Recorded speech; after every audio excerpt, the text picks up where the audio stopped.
desde la ciudad de Nueva York, en Estados Unidos. Tenemos el altísimo honor y privilegio de contar con la presencia de la doctora Marta Martínez. Les voy a dar una breve semblanza de ella para que la conozcan un poco más. La doctora Marta Martínez es máster en orientación educativa, vocacional y profesional.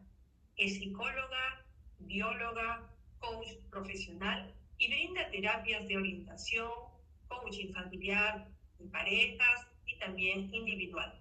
Y es conferencista para empresas, familias, iglesias, colegios, escuelas y comunidades. Realmente es todo un honor y privilegio conversar con ella, a quien le damos las gracias. Vamos a conversar el tema cómo hablar de sexualidad con mi hijo adolescente. Buenas noches, doctora, sea bienvenida. ¿Cómo está? ¿Cómo se encuentra? Muy bien, aquí en Nueva York. Normalmente en esta fecha hace frío, pero no sabemos qué pasa con el clima loco y está haciendo calor. Ok, bueno, tenemos tiempo de 30 minutos que se van rapidísimo y la verdad yo quisiera aprovechar y ir directo al tema, ¿no? Muchas veces los padres se preocupan cuando sus hijos llegan a la etapa adolescente, que ya sabemos que es una etapa de cambio, es una etapa de transición donde dejan de ser niños y bueno, pasan a ser jóvenes para que después sean adultos, pero hay una etapa de cambios, ¿no? Y hay muchos temas que debieran conversarse incluso desde antes, pero no lo hacen porque en algunos casos es medio tabú todavía. En otros casos los padres no saben cómo abordar el tema de la sexualidad hacia sus hijos, tienen un poco de vergüenza o desconocimiento del tema. Usted como profesional, ¿qué nos podría decir al respecto? En primer lugar, hablar a los chicos de sexualidad en la adolescencia ya estamos tarde.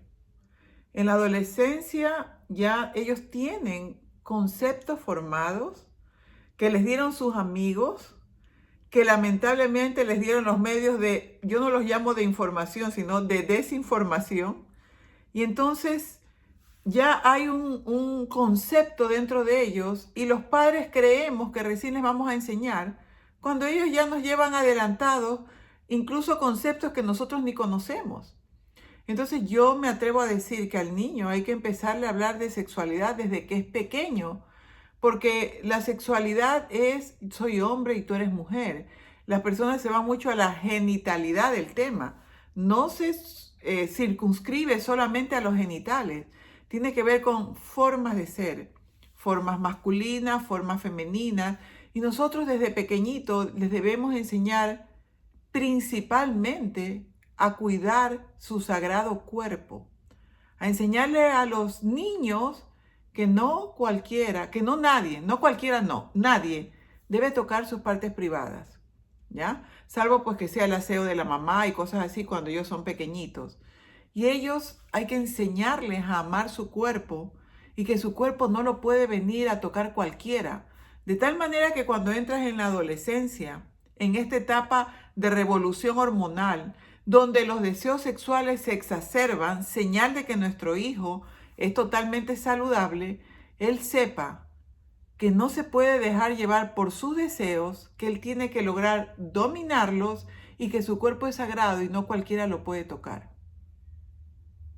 Muy bien, Paula. La siguiente pregunta sería, ¿cómo usted ve el impacto que pueda generar las redes sociales, el entorno, la sociedad misma al adolescente que está en una etapa de crecimiento, formación, descubrimiento? Entonces, pero se ve seriamente bombardeado, flanqueado por las películas, las series, los youtubers y demás. ¿Cuál sería su apreciación al respecto?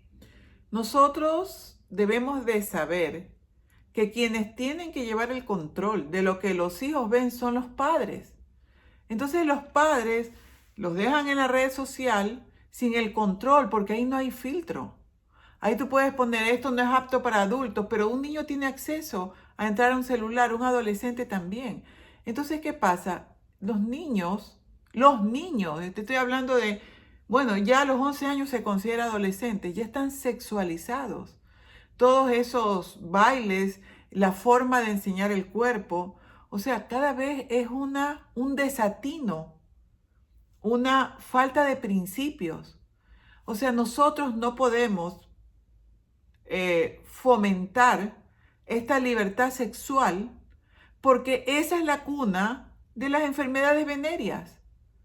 Entonces, si nosotros le enseñamos a nuestros hijos el cuidado y que la única forma de cuidar tu salud es mediante la abstinencia saludable, enseñarle a nuestros hijos las herramientas que ellos deben tener para poder manejar esos impulsos, que las herramientas no son sentarse frente a un televisor, frente a un celular, frente a una tablet. No, las herramientas son pon a hacer deporte a tu hijo para que toda esa energía que él tiene, la pueda canalizar. Entonces, por supuesto, si lo dejamos frente a una red social, el aburrimiento mismo hace que él quiera instintivamente buscar información, entre comillas, en pornografía, donde resulta que hay unos genitales más grandes que lo normal. El pobre adolescente dice, uy, yo lo tengo chiquito. Y la niña dice, ay, esa posición yo no puedo. Cuando eso no es real. Eso es fingido, eso está trabajado. Esa no es la realidad. Entonces, nuestros pobres jóvenes reciben una información que no es información, que no es la realidad, que te hace creer en un aspecto de la sexualidad que no es el real. No hay nada más hermoso que hacer el amor con amor. No hay nada más hermoso que eso. Pero bueno, eso está, llámenlo pasado de moda, lo que sea. Nunca ha habido tanto suicidio ni tanta enfermedad como en esta época. ¿Y cuál sería el impacto de los amigos o la presión del grupo, por un lado, que influye, que te presiona a tener relaciones sexuales anticipadamente? De repente tú no quieres porque sientes que efectivamente no estás preparado. Un chiquillo de 12, 13, 14, 15 años no está preparado, pero por ahí hay un grupo que te puede presionar, te puede dar apelativos, calificativos, peyorativos, de cualquier manera o con cualquier modalidad para que tú cedas. Ese por un lado, la presión de los amigos o la presión del enamoradito, ¿no? O la enamoradita. ¿Cuál sería el mensaje para el adolescente para que tenga esa hidalguía de saber afrontar situaciones de presión de grupo, por ejemplo?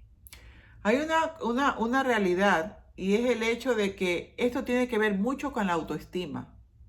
Cuando tú tienes una autoestima buena, a ti no te va a influenciar la gente, ¿ya? Pero cuando no la tienes, que en la adolescencia suele descender mucho, pues el grupo social tiene mayor importancia que lo que los padres puedan hablar. De ahí la importancia de haber sembrado en los años primeros.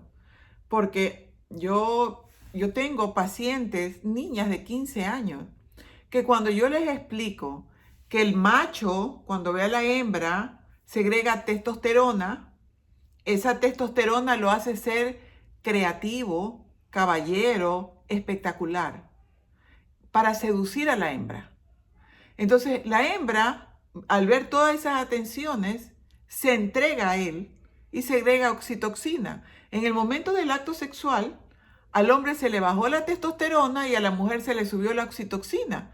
Es decir, que se siente apegada a él, cercana a él, soy de él. Mientras que el hombre que se le bajó la testosterona, hazte para allá, ya, yo quiero hacer otra cosa. Quiere buscar testosterona en otro lado, con otros amigos. Entonces, si no hay una madurez y no hay un vínculo, la niña se siente usada, el varón se siente asfixiado y entonces ella mañana va a querer estar con otro chico para que la quiera, porque una mujer suele hacer el amor para que la quieran, para que la llenen en esos vacíos y se va a repetir el ciclo. Cuando nos damos cuenta, tenemos unas niñas de 19 años que han tenido 20 parejas sexuales y con una frialdad en su corazón porque sus sentimientos se desgastaron. Entonces los padres tenemos que sentarnos a explicarle eso a los chicos. Cuando yo le explico eso a una niña, ella dice, wow. Y cuando yo le digo a un niño, si tú te acostumbras a que tú manejas tu sexualidad, no la sexualidad a ti, tú no te vuelves un eyaculador precoz. Y tú le explicas eso a un niño, que en el momento en que se masturba, su pene se acostumbra a que al roce eyacula, entonces se vuelve un mal amante. Entonces cada vez que tú te dominas y que tú sales a hacer deporte y que tú dices, a ver, tengo ganas, a ver, no, voy a correr 5 kilómetros, voy a hacer 50 flexiones de pecho y voy y me baño, ya hasta eso me dice, doctora, ya se me quitaron las ganas. Venciste venciste con tu mente la sexualidad. Lo que Gandhi decía. Gandhi dijo, el día que yo maneje mi sexualidad, libero la India de Inglaterra, y así se dio. Quien es capaz de dominar su sexualidad es un ser poderoso. ¿Te imaginas darle esa herramienta a nuestros adolescentes? Así es. ¿Y cuál sería su mensaje para los papás? Estoy pensando en papás primerizos, vamos a decir, que tienen hijos todavía en la etapa infante o niñez, tal vez, donde la relación es muy fuerte, ¿no? Hay mucho apego, hay muchas cosas bonitas que a veces en la adolescencia ya el adolescente va marcando distancia, que es lo normal propio de la edad. ¿Cuál sería la exhortación a los padres de familia para que se involucren en la crianza de día a día con sus hijos? Muchas veces delegan a terceras personas, muchas veces pudiendo estar presente en una conversación, en una tarde familiar, en una ida al colegio para ver una actuación, no lo hacen porque consideran que no es relevante, que no es importante, ya para qué, más adelante. ¿Cuál sería su comentario? El precio de los errores que cometemos como padres es terrible. No hay nada más angustiante que ver que tu hijo se cae, tropieza porque no supiste inculcarle el amor propio, a amar a su cuerpo, a amar quienes ellos son, a aceptarse. Y esa valía que tiene el adolescente proviene de la atención que le dieron en la niñez. Entonces, esos padres van mañana a pagar un precio altísimo. Ojo, una cosa es eh, de pronto que yo no pueda por X motivo. Tuve que viajar, tuve que emigrar, el que tú quieras. Y otra cosa es que pudiendo hacerlo no lo hago.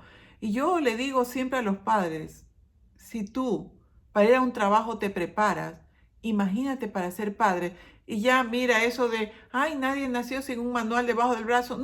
Perdóname la palabra, no me venga con esa estupidez. Porque antes tenías que ir a la biblioteca, atravesar la ciudad y hacer cola para un libro que por ahí hubiera. Ahora estás a un clic. Entonces, ahora ya no es válido eso. Ay, uno no nació con un manual en el brazo. Instrúyase, que hay bastante. Así como hay desinformación, también hay bastante información valiosa. Muy bien. ¿Y cuál es su comentario? ¿Hasta qué punto en la ausencia de la figura paterna del padre puede calar en el autoestima de la hija en este caso? Mira, yo te digo una cosa. Yo pienso que las cosas son como tienen que ser. Y yo me he topado con muchos hogares donde no está el papá. Y los hijos son maravillosos. No, no es lo mejor. Pero cuántas veces, ya sea el padre o la madre, en lugar de ayudar a tener una educación sana, más bien es una piedra de tropiezo. Nosotros independientes, porque si yo me pongo, ay, yo soy mamá soltera, o cuando me salen, yo soy padre y madre, ¿qué pasa? O sea, el que está tiene que sentirse poderoso y saber que eso es lo que su hijo necesita.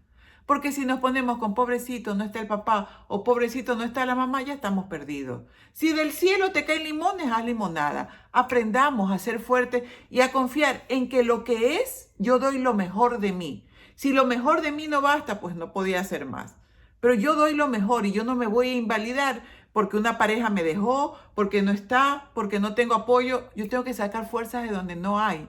Porque eso es ser un buen padre o una buena madre. Ahora, ¿cuál sería la reflexión en cuanto en que la etapa de adolescencia, usualmente los adolescentes hay momentos donde se aíslan de su propia familia, de repente se encierran en su cuarto, de repente no quieren conversar con nadie, o bueno, los ánimos van cambiando, ¿no? Propio de la etapa.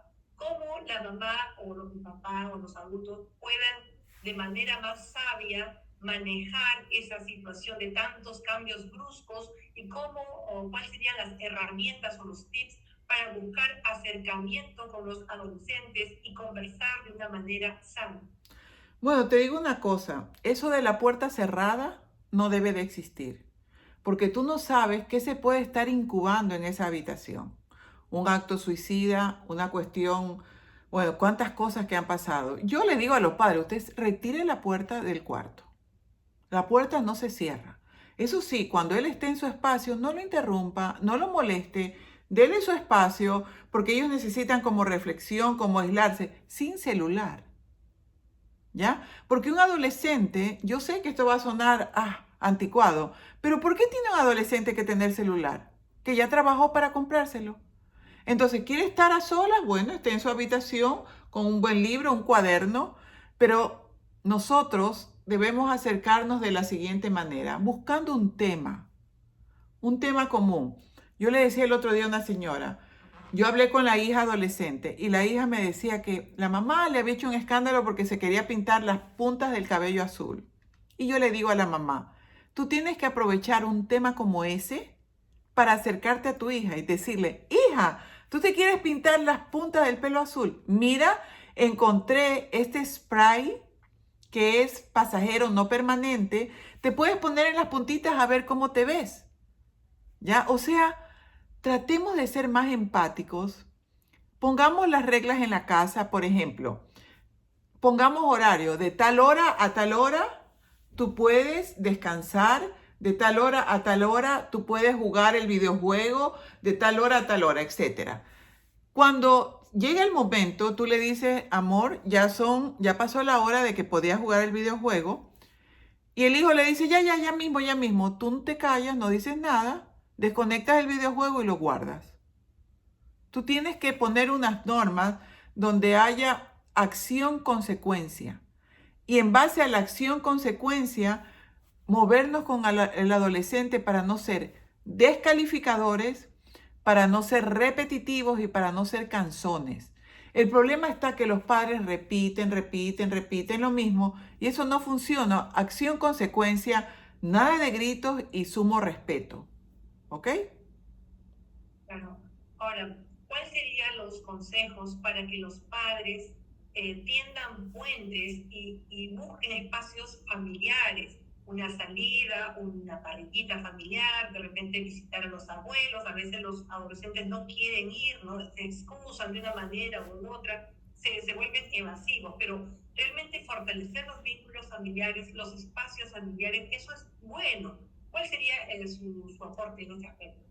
Yo siempre les digo que lo que dice Harvard tiene tips para una familia saludable y dice que debiera las salidas en el mes agendarse de tal manera que hoy día hacemos lo que le gusta a papá, mañana hacemos el siguiente fin de semana lo que le gusta a mamá, el siguiente lo que le gusta al hijo, el siguiente al otro. De esa manera todos participamos, todos estamos integrados y no se hace solo a la manera de uno. Entonces, si el hijo quiere ir a ver el partido de béisbol, pues todos nos jalamos el partido de béisbol y con buena gana. Si la mamá quiere ir al cine a ver una película rosa, todos nos calamos la película rosa de buena gana. Entonces, de esa manera aprendemos a flexibilizar y compartimos. Entonces, si quiere hacer la parrillada el chico, hagamos la parrillada. Rotemos. No tenemos que hacer todo a la manera de los padres, todo a la manera de los hijos. No, tiene que haber equilibrio y una cosa muy, pero muy importante, ya, escuchar y validar a tu hijo. Mi amor, yo sé que tú quieres hacer esto, lo hacemos la próxima semana. Esta no se puede. Y punto. No te pongas a discutir con un adolescente. No te expongas a un irrespeto. Muy bien. Ahora, si bien es cierto ese tema de la sexualidad, como todos, obviamente de manera progresiva, se habla desde pequeño, acorde a la edad que está en ese momento, pero ya cuando está en la etapa adolescente propiamente, lo lamentable si es que el padre o la madre no sembró, no cultivó desde edades tempranas, es bien difícil, complicado y a veces ya simplemente ni se puede conversar del tema. Pero aún así, en ese escenario al que acabo de narrar, ¿cuál sería la herramienta que diera usted para tratar de abordar de manera tardía, vamos a decir, este tema de hablar de sexualidad con los hijos adolescentes? Una de las formas en que le podemos entrar a adolescentes hablando del noviazgo, cómo se conquista una chica, cómo se conquista un chico, qué le gustan a las chicas, ese tema a los adolescentes les encanta. Y por ahí podemos entrar en el tema de la sexualidad. Pero yo te confieso que para mí personalmente, esta es una etapa tan crítica en que yo les digo a los padres, enséñenle a sus hijos sobre las enfermedades venéreas.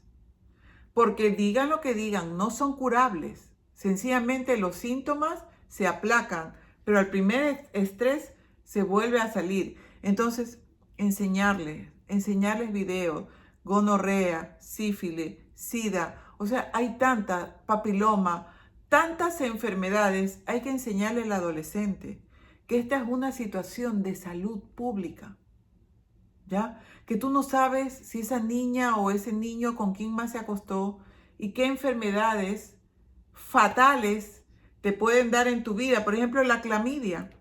La clamidia no es necesario que haya una penetración, solo con el roce de los jugos sexuales, vamos a llamarlo así. Y no se descubre en la mujer hasta que ella tiene 5 años de haberla concebido, es totalmente asintomática en el hombre, y ya cuando el útero está lleno de pus y la mujer no puede ser madre. Entonces, enseñémosles a los adolescentes las consecuencias de prácticas sexuales irresponsables.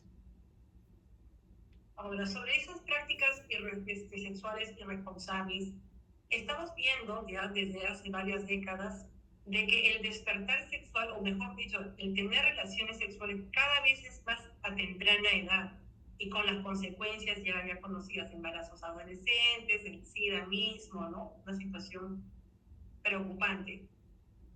¿Cuál sería el mejor argumento para, digamos, persuadir al hijo o hija que postergue tener relaciones, digamos, tempranamente? Lo postergue cuanto más se pueda. Ya se habló del deporte, ya se habló de espacios familiares, pero ¿qué más? Yo te digo que nosotros tenemos que sembrar la moral en los hijos. Entonces, el acto sexual es un acto de entrega, ¿ya? No es una práctica cualquiera. Y nosotros tenemos que cultivar en nuestros hijos la parte sentimental. Tenemos que hablarle del valor de los sentimientos y de cómo una relación sexual afecta en los sentimientos de las personas. Como yo te explicaba, esta niña había tenido tantas parejas sexuales que ella me decía, no siento amor por nadie. Entonces, explicarle a nuestros hijos cómo un acto físico puede afectar nuestra psiquis y mañana convertirnos en malos amantes. Cuando tú eres pequeño y vas a cargar si eres un niño de 5 años y te doy un quintal de hierro y te lo pongo en el hombro, ¿qué va a pasar con ese hombro? Ese hombro se va a lastimar porque no era el momento. Igual sucede con la sexualidad. Si tú a muy temprana edad empiezas, tu capacidad de amor se va a ver afectada. Te podrás convertir en un amante perfecto, pero tu capacidad de amar se va a ver mermada, porque por más que lo querramos separar, está ligado con el amor. Entonces, en una edad muy temprana, hoy día quieres, mañana no quieres. ¿Me explico? Eso te afecta. La primera vez es inolvidable y debiera ser un acto de amor. Si nosotros conversamos con los jóvenes, si nosotros les explicamos, ellos nos escuchan y tenemos que cuidarlos y tenemos que poner reglas y no los podemos descuidar y tenemos que entrar al cuarto de ellos y tenemos que vigilarlos. El otro día tuve una señora, nunca había entrado al cuarto del hijo y cuando se dio cuenta, de la hija, y cuando se dio cuenta, la niña hacía meses que no dormía, se iba a dormir con el novio y ella no sabía nada. Entonces, ¿qué nos pasó? Nosotros tenemos el sartén por el mango, no los hijos. Entonces, no nos descuidemos, no deleguemos, mantengamos las reglas, porque en la casa se hace lo que papá y mamá dicen, no lo que a ellos les da la gana. Claro, el tener claro las normas de convivencia es importante, que el adolescente sepa qué se hace y qué no, qué está permitido y qué no, y por qué, naturalmente. Ahora, siempre nosotros invocamos a los padres de familia que, como usted bien dice, se preparen. Estamos en tiempos modernos que toda la información está a la puesta en un clic, efectivamente, y que ahora más que nunca es importante que los padres se informen naturalmente para poder brindar la mejor versión de ellos como padres, como tutores, como guías, como protectores de sus hijos y de su familia, naturalmente. Vemos acá en Perú, y creo que en el mundo con bastante pena, que muchos padres se alejan de esa responsabilidad que tienen, evaden compromisos, empezando por el estar presente en casa, ¿no? Antepone otras situaciones, o de repente el excesivo trabajo por un lado, o simplemente ya se está percibiendo que la presencia de los padres en general cada vez es menos, y ahora quien educa, quien informa es la internet por excelencia. ¿Qué hacer en esos casos? Bueno, lo que yo te dije al comienzo, o sea, si vas a tener un hijo, yo el otro día hice un video en mi canal YouTube que se llamaba No quiero tener hijos y yo los apoyo. Si tú no vas a dedicarle tiempo a tu hijo y si no estás dispuesto a hacer ciertos sacrificios, no tengas hijos. Un hijo es una responsabilidad y no me vengas con la calidad de tiempo. Un hijo requiere tiempo y calidad. No que un poquito, ay, pero es calidad que le doy. No, el hijo requiere tiempo y calidad. Un hijo que no siente que es importante para sus padres, su autoestima es baja, no desarrolla amor para sus padres y va a buscar, sobre todo en el sexo temprano, toda la carencia de amor y de atención que posee. Entonces, a los padres, el otro día me decía una niña, hubiera preferido pasar hambre y no tener todo lo que tengo con la ausencia total de mi madre siempre trabajando.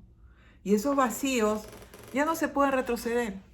O sea, piénsenlo, porque sí, mañana el perdón, lo que sea, trabaja, pero es una herida que te va a dejar una cicatriz para el resto de la vida.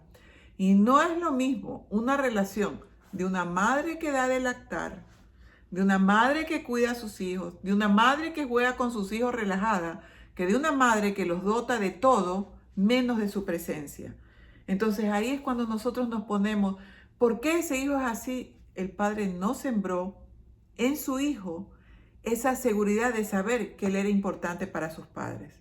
Y la importancia es el tiempo, tus ganas de estar con ellos, lo divertido que eres con tus hijos. Llegan estos padres y madres cansados a empezar a dar órdenes, y no se dan un espacio para sentarse a jugar con su hijo, para contarle un cuento. No, hiciste los deberes, no hiciste los deberes, o sea, pura llamada de atención. Ok, vas a tener un hijo intelectual, pero totalmente, cuando sea mayor, ay, ¿por qué mi hijo no me llama? ¿Por qué mi hijo no me viene a ver? Estás cosechando lo que sembraste. No pretendas, cuando tu hijo ya es mayor, que te dé la atención que tú no le diste cuando era un niño.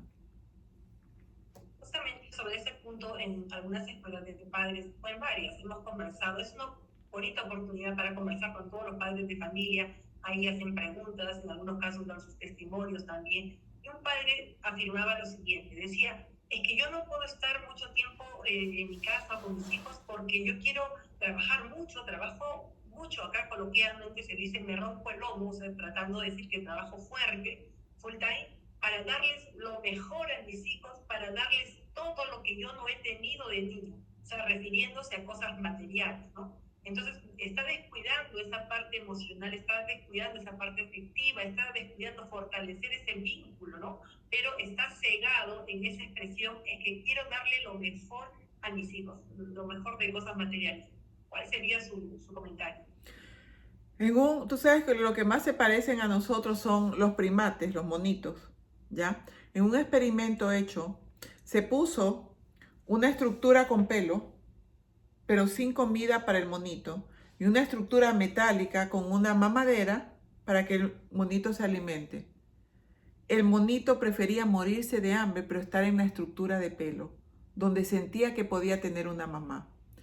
El hambre emocional te mata. Te mata. De nada vale todo lo que le des para que tu hijo mañana sea un drogadicto con una crisis existencial, con depresión, con ganas de morir. Así que, perdóname la palabra, déjense de estupideces, por favor. Perdóname que hable así tan crudo, pero es que el daño que le haces, dándole cosas materiales, que lo único que los hace creer es que las personas valen por el dinero, que no se siembran sus valores. ¿Y sabes qué? A esos hijos en el futuro son unos haraganes porque se acostumbraron a tenerlo todo. Decía Constancio C. Vigil, ¿quieres un hijo rico? Críalo como pobre. Muy bien, qué bonito el mensaje, bastante profundo también. Muy bien, mi querida doctora, el tiempo ya como que nos ha ganado. Quisiera seguir conversando, yo creo que ojalá, si usted lo permite, en otra fecha podemos hacer capítulo 2, parte 2, o de repente un tema nuevo, tantos temas que abordar, tantas orientaciones y consejos que dar a los padres de familia. Es realmente grande.